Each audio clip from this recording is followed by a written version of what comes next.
Good morning. My name is Benjamin Moeller. I'm a paleontologist, and I'm personally responsible for faking the 1969 moon landing.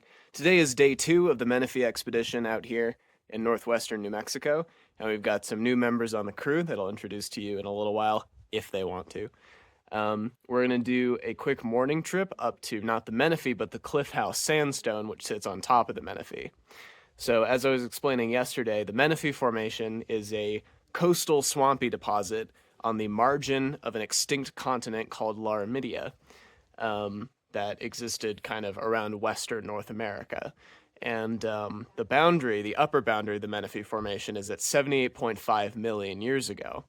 And what happens at 78.5 million years ago is the ocean levels rise again. So the Epiric Seaway, the western interior seaway that splits North America in half, rises up, and the area that used to be the coastal territories that make up the Menefee Formation were drowned over by the Cliff House Sandstone.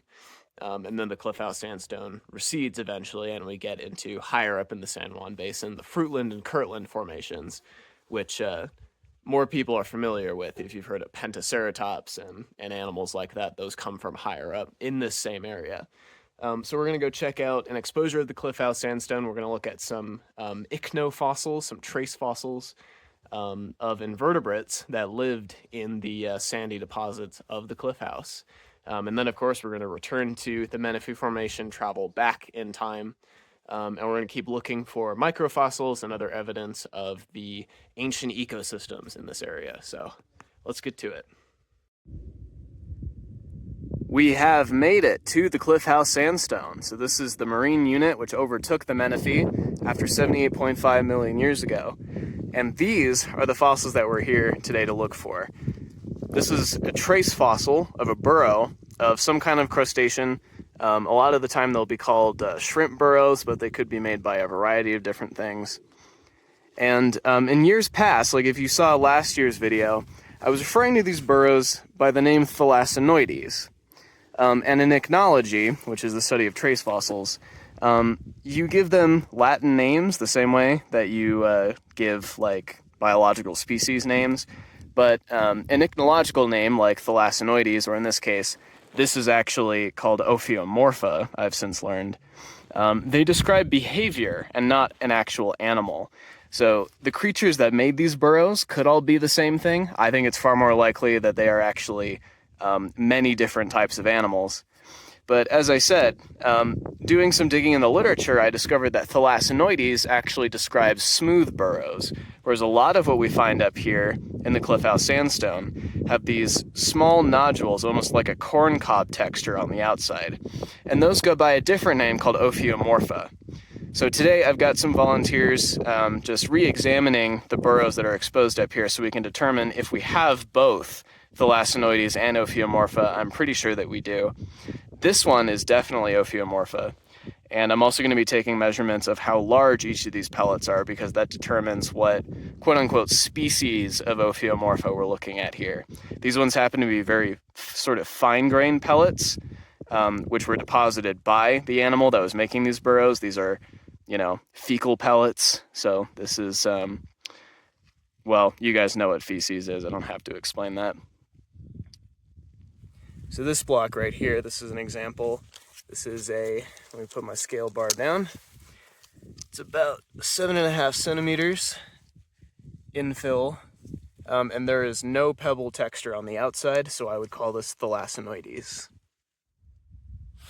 Here's a longer section. This one longer than my scale bar, probably 15 to 17 centimeters exposed on the surface. This is another one that I would call thalassinoides because it does not have any pebbly texture on the outside, although it does have this interesting sort of striated texture on the top. So that may be a natural trace, that may be erosional.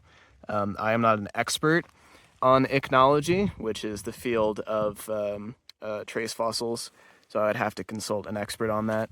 But this is another burrow, and again, it's leading right into this larger sandstone block. So this whole area is covered with networks of very old crustacean burrows, which is very cool. I got a little baby lizard over here too. That thing just literally brushed against my leg as it walked past. Give the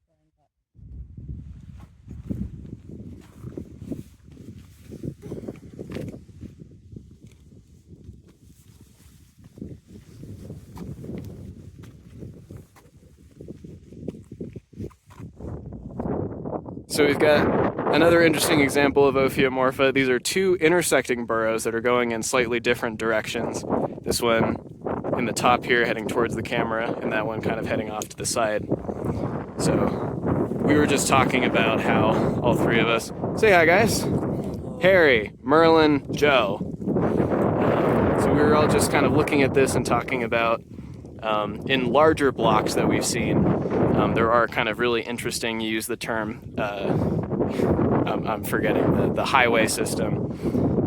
Lots of different critters moving in different directions.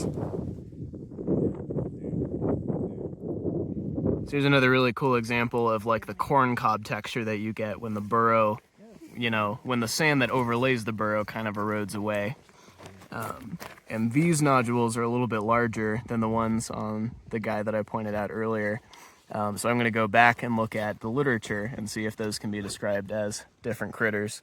But it's been about an hour, so I think we've kind of gotten in our mission to investigate the cliff house, and I think the crew is ready to go to the Menefee. What do you think? Let's do it. Yeah. We are looking for microfossils at this site from last year. If you recall, there was a big bayonet and a surprise dinosaur knuckle that came from that quarry. There's M. Dolson, who's been on these trips many, many times, and Heather, of course. And so we're just collecting some rocks to look for microfossils, some more teeth like we were finding last time. And this is a nice little leaf that came out. Definitely a coniferous plant, so you can see the needles on there. The campaigning is a really interesting time where the plants that lived in North America, in Laramidia, previously, you know, back in the Paleozoic, were all coniferous. The angiosperms, which are plants that produce flowers and seeds, only evolve in the Mesozoic. And here in the Cretaceous, the angiosperms are starting to really increase in diversity. But clearly the conifers are here as well. So every little piece of plant, even if it might not look like much, is telling us about the changing quality of the ecosystem right before the end of the Mesozoic.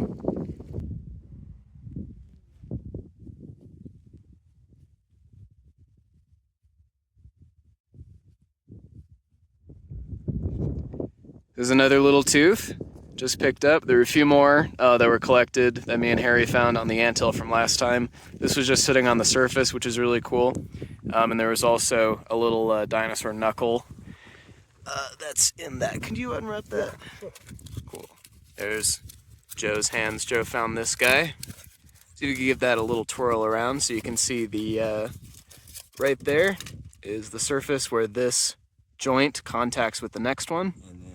This is the other side. And that's the other side. So this is a little digit from a dinosaur, and that's really cool. It's actually not that far away, again, from the site just over the hill over here where I was digging last year, and I pulled out another dinosaur joint from the trench. So we're still finding new material in this same area, and that's what you want. You want to have places you can consistently come back to.